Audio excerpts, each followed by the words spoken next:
I am Marquess Dennis, and I am a father creating legacy.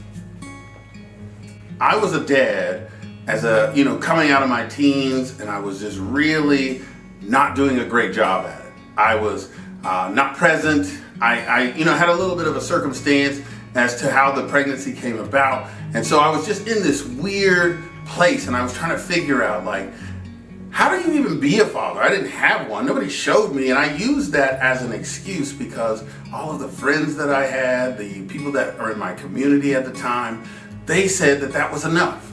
And I met a few dads that said, that's not enough.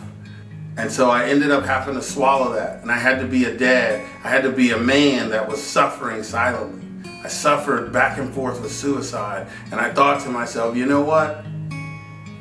I may not be the best person in the world, but I don't deserve this. And I made a choice. And I made a choice to choose myself in the moment. When I look at society today, when they talk about fathers being absent, what I feel like is missing is they're not given the criteria at which they mean by absent. Because fathers are present. And what they're doing is they're counting how many fathers live at home versus how many fathers are engaged. The engagement is what we're after.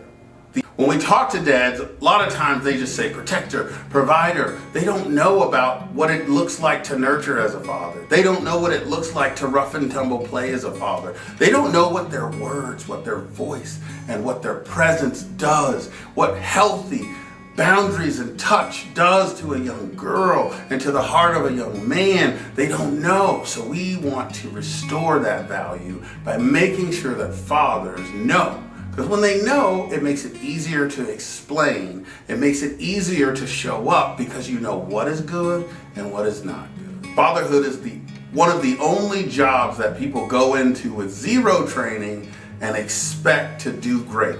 So when I realized that I was not unique in this assumption, what I did was I started to look for the community that I wanted to see, and I couldn't find it anywhere. And so I got inspired as I realized that I didn't have access to my children. I didn't have a great relationship with their moms. I have 3 children at the time. I'm looking at my youngest and I said, wouldn't it be great if I could be a dad all the time? Not just when she's not mad at me, not when she's not in a relationship, but wouldn't it be great that I could be a father all the time? And then I hear this voice that says, well, what would that look like?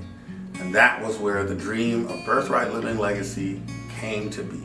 I started to think about what kind of a place I would need to have where the court system would be able to support a dad being able to be present regardless of the circumstances. What is a place where a mom can feel like the child is safe, and girlfriends and all the home things that cause the complaints? What if all of those things were to dissipate? What if I would give equal footing for fathers that are currently in their homes with their kids looking for ways to connect?